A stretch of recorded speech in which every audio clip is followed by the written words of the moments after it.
welcome to a new episode of Her Journey with me, Danny Parsons. And me, Blaine Conway. I'm delighted to say we're joined here today by Leanne Dunne and Alan Ostler, who are manager and goalkeeper of Deanshanger Athletic ladies. Guys, welcome to the pod. How are you Thank doing? you. Thank you. Good. Yeah, we're doing well. Excited, yeah. Yeah. Well, we just had a game, so I'm not really that happy. No, I know. I mean, just on watching that today, to see a squad of 13 still with how hard it is to get players recruited at the moment, so even just to have subs at the moment, we're finding is an achievement in itself. So being a brand new team and having the teams around yourself, you've got to give yourself credit for that alone. 100%, Oh yeah, 100%. We like I said, we are a brand new team, and just getting them interested just to turn up and play and train, just getting them interested to train. I think it's really hard as well at this level. A lot of the women that we recruit have had years off, do you know what I mean? And have gone and had families and stuff, and then trying to get them in and then be committed. Obviously, it is about the enjoyment more than obviously we want to win, but it's the enjoyment getting it back into the football. It's going to get a little while before it starts turning, and I start. But it's hard then to have the women turn in, week out. Yeah. You've done really well. Is that because of family commitments? Is that because of just the area and how many teams are in here at the moment? Is it because you're a new team and you're trying to put yourselves out there? I think it's on it. My opinion, it's being older and having families. Yeah, it's the life we live in. It's exhausting. It's exhausting. It sounds wrong of me to say this, but obviously being a female, there's the dynamics of relationships and families. When you have children, it's the females that the ones that bring them up, and it's the men that go off and work and go out and play, for want of a better word, go out and play football and stuff like that. And then the females, the women, they just sort of take that step back to look after families. And that's what we do. It's not disparaging. I'm not like having a go or nothing, but unfortunately, that's just the world that we live in.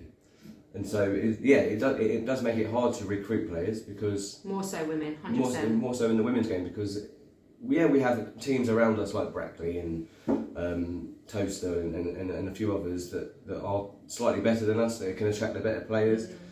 And we're already working with such a small pond of players, small pool of players already. It's so hard to attract players, attract women of all ages, of any age. And that's been our main difficulty. Is attracting, and also it's so hard doing it as a new team, a brand new side, because players have that sort of, they don't want, it's the unknown. They don't want to go to join a new team because they don't know anybody there. They don't know if they're going to turn up and they're going to be the only ones, which has happened, and it's just it's been really hard, but we've stuck at it.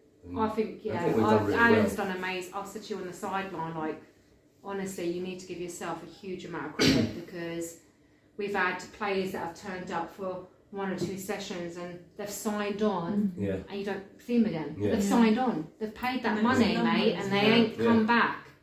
Coming from a manager's point of view, when you start signing players and you're like, brilliant, I've now got 15, 16, 18, 20 players, but then 3 don't come back, where you had that little bit of a win, you're now back down to 13, 14, and then bearing in mind you could have 2 or 3 players drop out on a day, you've got a bare 11. And today. Exactly, that's what we saw, and having a couple of injuries in the first half, then you're chasing yourselves away. It's not even just that, it's the positioning of players as well. So when you start from a brand new team, like I said, women that haven't played for years, and they're like, right, I used to play here, but that might not necessarily fit right now.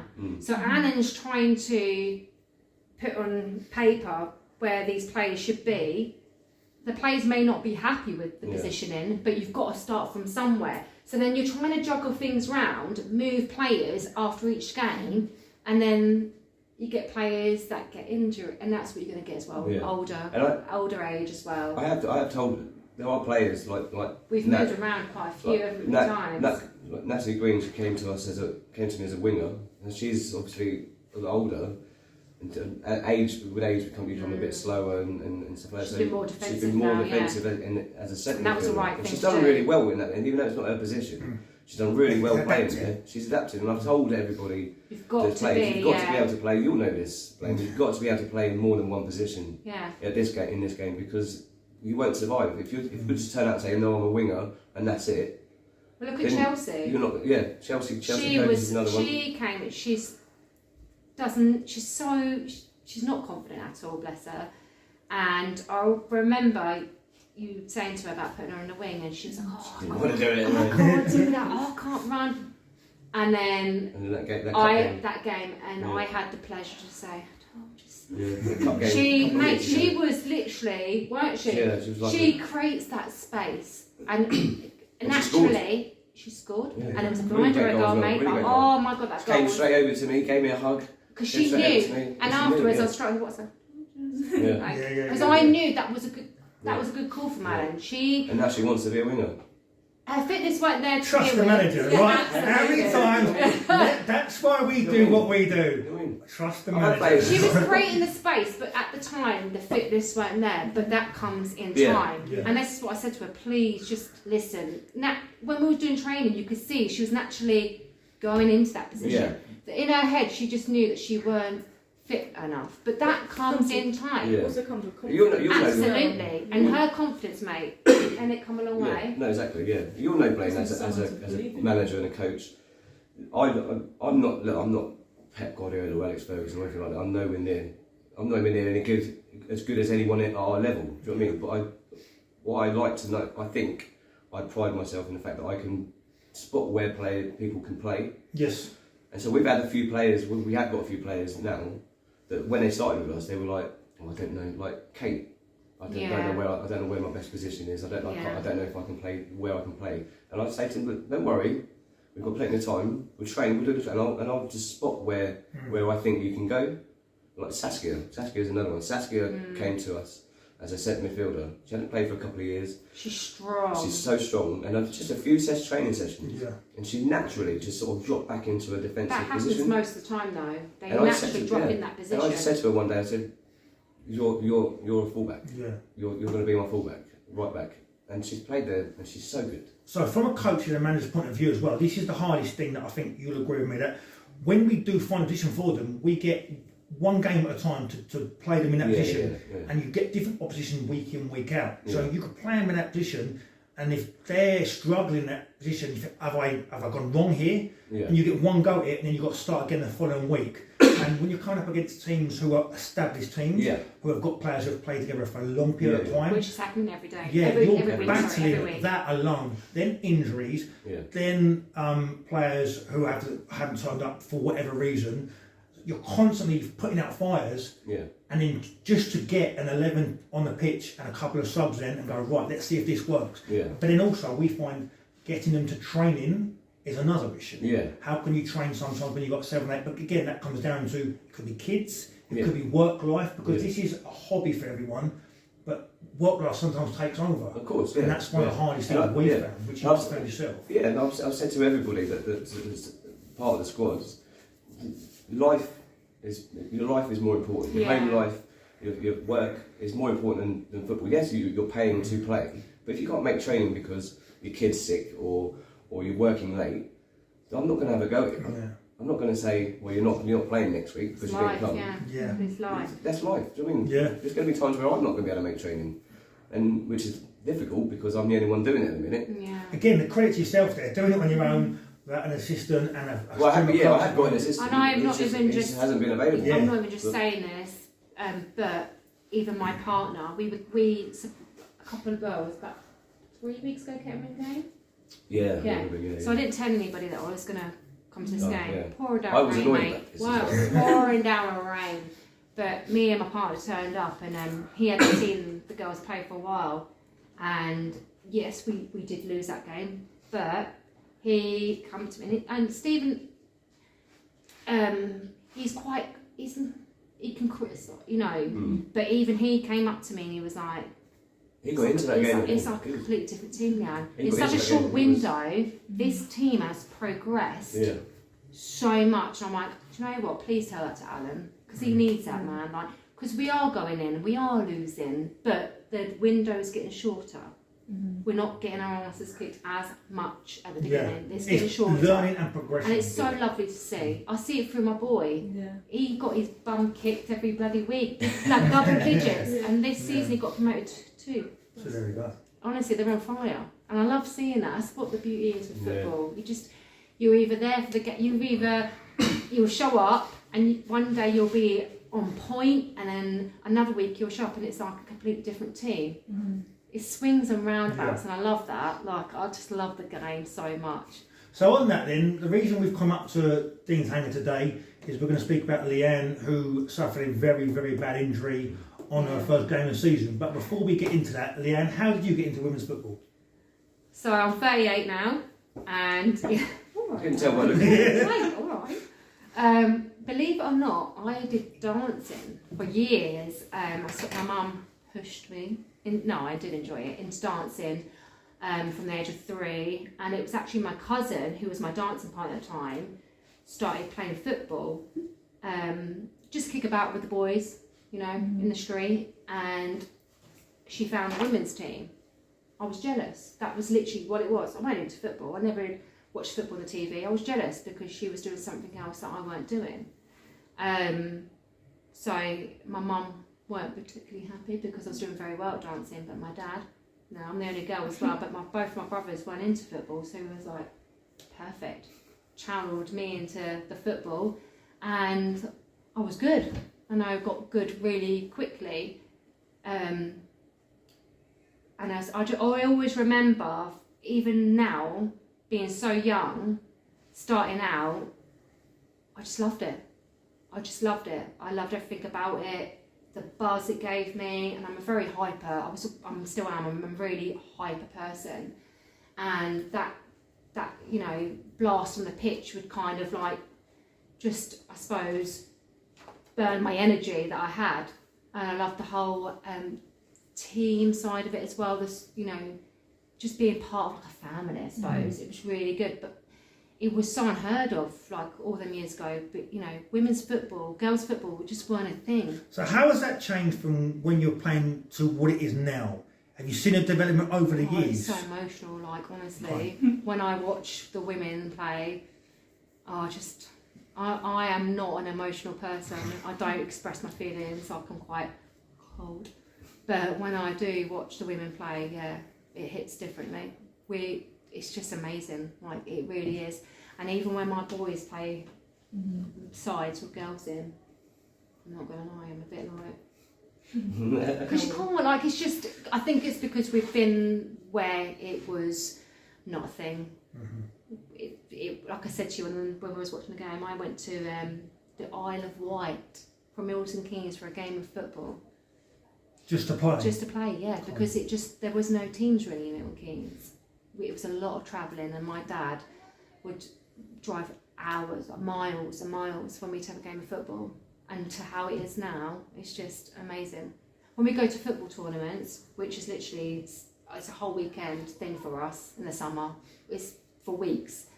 5-6 weeks with just football, which I love. And the amount of girls teams I see now, I'm like, Stephen, even now, it's just, honestly, it's so lovely. It's funny because really nice even when you see kids now, you always used to see back when I was growing up, boys walking down with the football on their arm. Now you see groups of girls walking down with the football on their arm. It's changing, and we're going to do a bit on the pod later on where you got a curriculum now where girls are now playing football in school because they want to play. It's not all about netball anymore. These girls want to be included, and there's a lot of development teams, 11s, 12s, 13s. There's now pathways to a lot of clubs for these girls to come in and work their way up. It's mad because when I was in secondary school, I've always been really sporty, and I played netball, I played badminton, I played hockey. I never played football. And then I remember in my final year, my dad was like, right, we can't do all these sports, because his life was literally taxiing me around. You need to choose one. Without hesitation, I was like, football. So I went to Bedford Football Academy, and it was amazing. Like literally 5 days a week I played football. I didn't play any football in secondary school. I literally had no football as an option. So how amazing is that? That's incredible, isn't it? It literally gives me goosebumps, mate, honestly. It's such a nice feeling that's changed so much. I actually had to go to Bedford to pursue what I wanted to do. So, talk me through that day that you got your injury. Like, what was going through your head? like, when it happened, because obviously you woke up that day not knowing that was going to happen. Yeah, so we'll strip it, like when I first, because I had it, like I said, I had a quite a tight, well obviously I had my two boys, started playing football from about 9, early 20s, had my children, obviously took a step back from it. I used to be like a guest player like in charity events. Okay. Yeah, I used to get like the odd message or phone call, we're doing this, and I loved it. And at the end of it, it was a bit like I got sad because it was, you know, I miss it. But family life, women, we have kids, you know. And then recently I started getting itchy feet, and it was actually I did a charity event didn't I? And Angel was the one that came up to me and said, like, we've started this new team up. My partner was next to me and he went, I think, she said, been having itchy feet for a while, you need to do this. So when I started training, bearing in mind I'm quite fit anyway, I do a lot of running, I'm quite a fit person. When I started training, I kept getting like pulled muscles, but it's something you've got to work through. You're using muscles that you haven't used. It's completely different to running than stopping. You kept in your thigh. Really bad. It literally went through all the muscle groups. That's what it felt like, didn't it? Yeah. And then 2 weeks prior to this injury, I took a photo and sent it to the group chat, and my leg, my knee was big and it was all bruised. Yeah. Didn't think anything of it.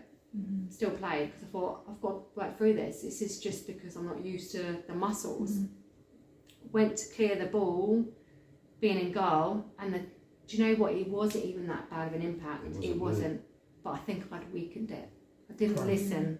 In my head, I was just like, it's because I haven't used these muscles. Didn't listen to my body. And unfortunately, went for that tackle and I couldn't walk. It was the most weirdest thing. I knew do you know what? Now looking back, I knew I'd done something bad, but I was trying to think, I've just pulled I've just maybe like pulled a ligament or something.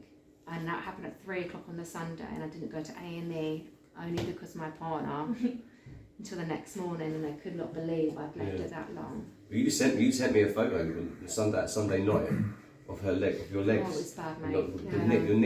Your right knee was just, it was like that. It was just huge, so swollen. Yeah. So there's 3 types of fractures, and I'd pretty much done the worst one. So underneath your kneecap, in between the cartilage. I shattered it pretty much. Yeah. So, I mean, I've got a scar. Like, is that your camera rolling? Like, I'll show you. I've got a huge plate in there. Look at that. So it's been 7 weeks since my operation. The plate was big. And I just remember them telling me the news, and do you know what? It was really surreal. You know when this is.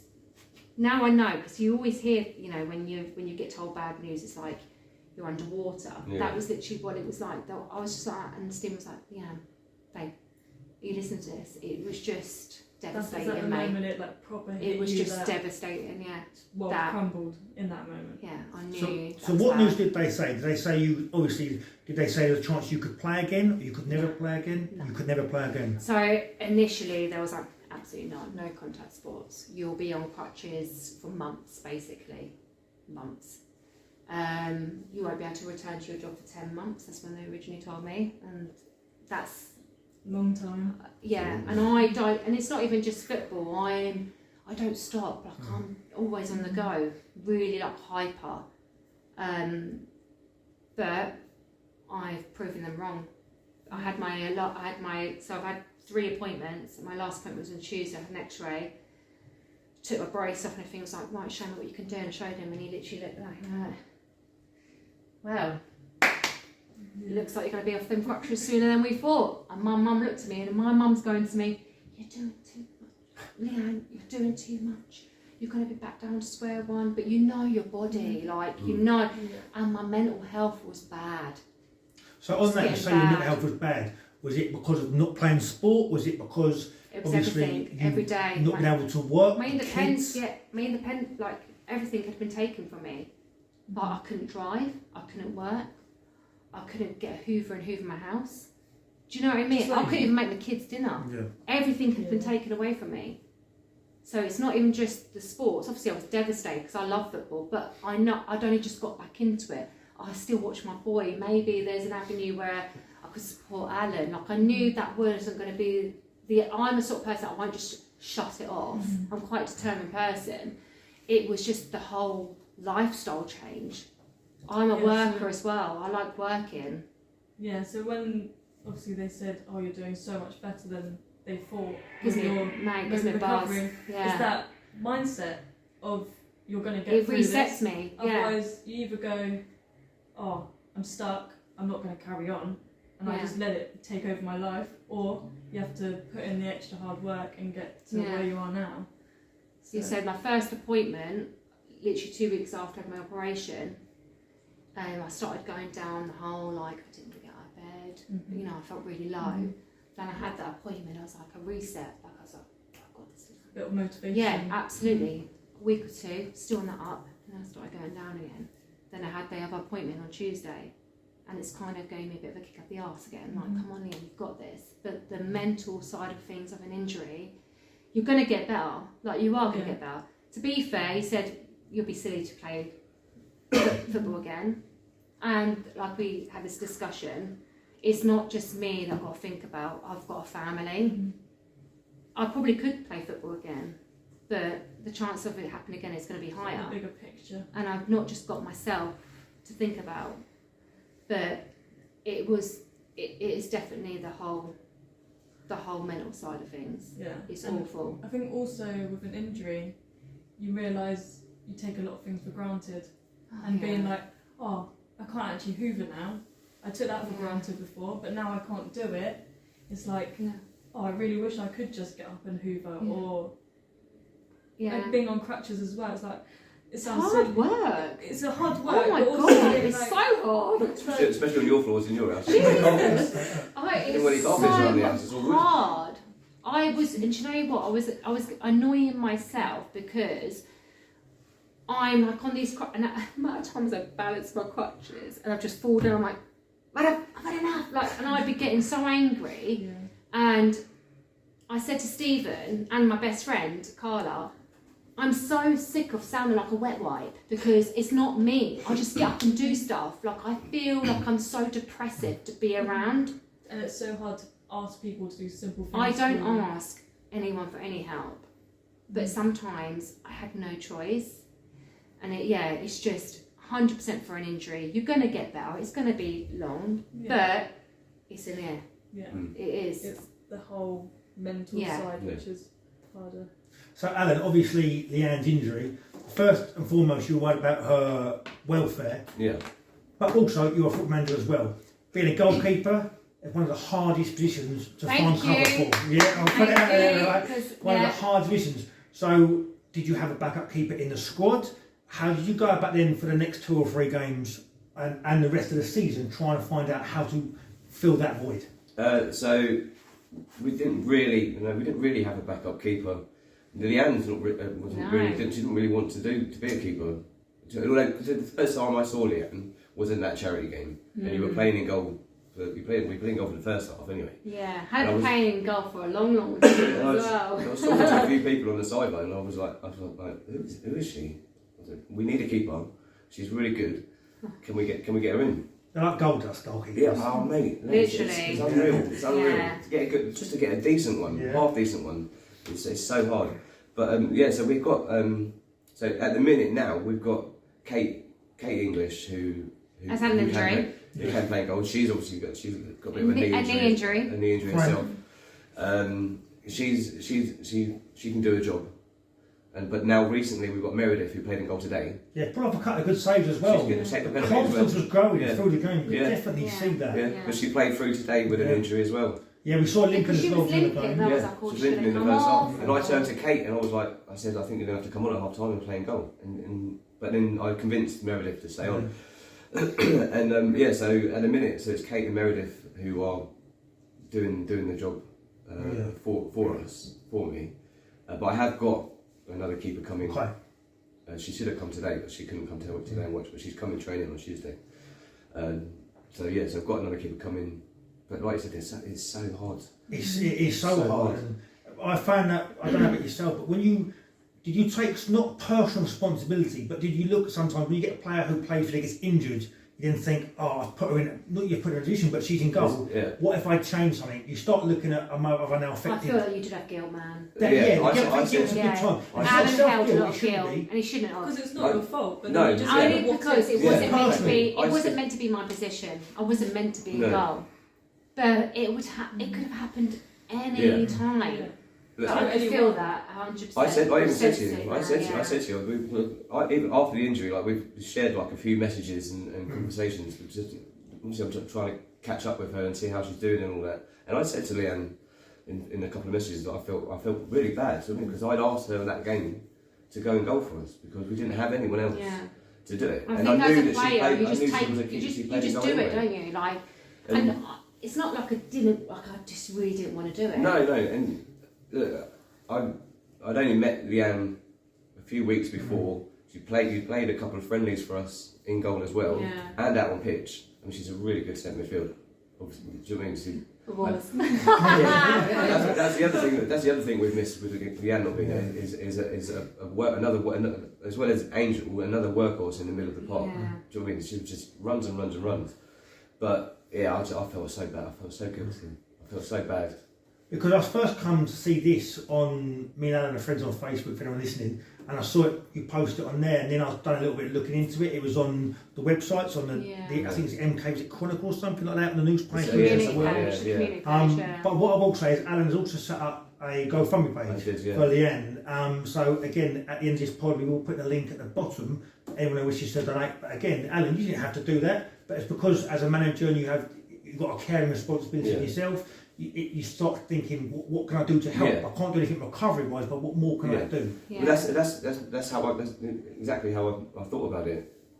These girls that play for us, they don't get paid to play. They pay to play, and they've all got lives outside of it. They all work, and so when this happened to Leanne, I just thought, shit, we've got to do something, anything, because she's not going to work. She can't work. She can't walk. So she can't. And she drives for a living. So how has that affected your work? Like you say, you can't drive. Does that mean a lack of income coming in? So I've been really lucky. The first couple, obviously, when it happened, the week after I was paid, so I was only down by a little bit.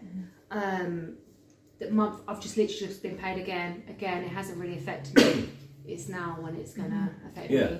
So I've had a meeting with my work because my mental health has taken a battering. I'm like, is there anything I can do besides the driving? And if it's a sit-down job, there is a role that I'm not particularly that happy with. But the way I weigh it up is either be at home, getting more and more down, or reduce. It's got to be reduced hours. I have to. It's got to be build up and see faces. That's the main thing. Have a purpose, mate. Like, not having a purpose. I was literally clock watching. It's just, I'm not a TV person. There's only so much sitting down you can can't do. do it. It's just not me. Just sitting there in the beginning when you before your surgery, you're sitting there with that big brace on your knee. You're just staring at the same four walls every day. Yeah, the first few weeks I could barely move. The first week was alright.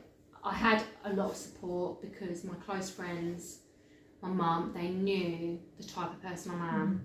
It's going to affect me up here, and it's been an eye opener, mate. Like, mental health, honestly, I don't mean to be dramatic. It's the biggest killer out there, man. Like, I've got my boys to think of, and it's kept me getting up in the mornings.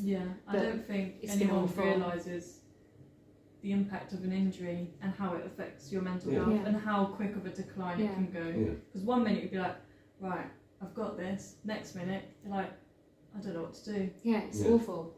And that's why I've been trying every other week. I drop her a line, drop her a message, just to see how she's doing and see how the recovery is doing, and just maybe just to give her a little bit still of here, like, a bit of a still pep thinking talk. of You know what I mean? Just to say you're doing really well.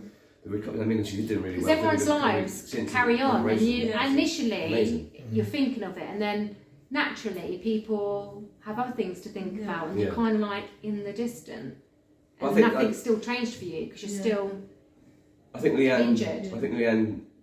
I know you obviously, like you said, it affected your mental health and that. But I think Leanne, in the short time I've known Leanne, I know that she's such a strong person. She's got such a strong character, and she's loved by everybody. She's such a nice person as well. Everybody loves her, and so I knew that deep down, obviously, it's going to affect you because you work your life and that. I'd get through it. But I knew deep down that she would get through it, and she'll be okay. And so that's what I'm saying. Every so often, we'd have a little chat, see how the progress is, and I offer a few words of encouragement. Yeah, the girls have been amazing. Just say, and the teams have been really. It's so good to have in such a short space time as well. Yeah. And that's one of the things I'm trying to create at this club is like you touched on it earlier. Family. The family that is atmosphere. literally what it is. Winning and losing comes and goes. Yeah. But when you get that win, though. Oh yeah, it's win. different It's level. coming. It's a different level. That's the thing. You come in to win. You're trying to win. But when you build a culture that people they buy into what you're trying to do, Yeah. and then all of a sudden with something like Leanne's injury, it puts that win and lose into perspective. Yeah, and you go, whoa, this is completely different now. But I think we touched on it earlier about you coming to watch the team play again, and obviously, like you say, to have that love in such a short period of time just goes to show what a character They charm me when they come out. I'll It's tell so you lovely. what, that cup game against Kettering, nobody knew that you were coming. Yeah. And again, like I said, I was annoyed that you didn't tell me that you were coming. Because we was in the change room and someone turned around and said, "Oh, Leanne's here." And I was like, "What? Really?" She didn't tell me she was coming. But just you turning up for that cup game gave all of them such a massive lift, a massive boost to their confidence. That we went out in that game and we were amazing. I said to them today, so well. I said to them today before we kicked off today that we should not have lost that game. We should have won that game. 100%. We had so much more opportunities. But her turning up to the game just gave everybody such a big boost that they were just elated just to see. Yeah, it was so to nice, see her there. wasn't it? Alright. So like with this injury, your injury, has it changed your perspective on football?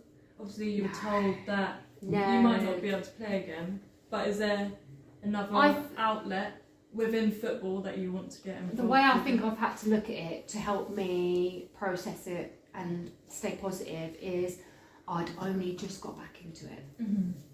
I've always followed football. My son is amazing. I love him. Watch him all the time. My partner's boys play. I've had my football fix. I get it, but I know I can do something else. Do you know what I mean? To bring to the team. Yes, I might not be on the pitch, which sometimes can be a bit frustrating, but it's different because it's not like I'm 2 seasons in. I had a massive chunk out, and I'd only just got back into it, so it's not a huge. It's gutting. I'm not gonna lie to you. That's it's not a frustrating part. I have to look at it that way, otherwise I'll cry. I just feel sorry for myself. I have to look at it like, Leanne, you're like 2 months in. You only just got back into it, but you can still support your team. You still can help Alan. Yeah, like on the coaching side. Absolutely, yeah. And this is what my partner said. He thinks maybe that will do me good to be a part of. Yeah, and I've said to Leanne. So I really bonded with the girls. Yeah.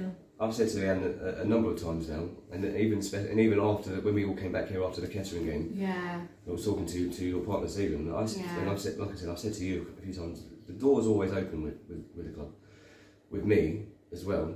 Yeah. Whether it's playing or she comes in and helps. If she can't play, she comes in and helps on the coaching side of things because she's got so much to give and so much to offer to everybody else and to football. It'd just be criminal just to not have her. I think do that's. anything You know what? with I think that stems down to being a keeper for so many years. We are the voice of the team. We see everything. I've always been really loud and really You will see me. Went to my boys' game on Saturday. Obviously, I had a couple of games where I didn't go because I was in pain or what have you. So I'd missed a couple of games, which I never do. But you have to listen to your body, and they wasn't expecting me. And my boys' 2 coaches were like, "We just heard you. We knew you were here." And all the parents were like, "Yeah, we missed you." Now I'm hoping my son because I know it's going to be a time. He's like, "Mum, you're embarrassing me," but I'm not. I'm encouraging. And I've spoken to Kai's, both his coaches, but because what I say is I'm not saying what I'm saying is wrong. I'm very knowledgeable. Like it's in within you. If you've played and you've followed it for so many years, you know what you're talking about. Do you know what I mean? And when we went to Kettering game, they were like, Jesus, but I think, like I said, it stems back from being a keeper. We are allowed, we can see the game.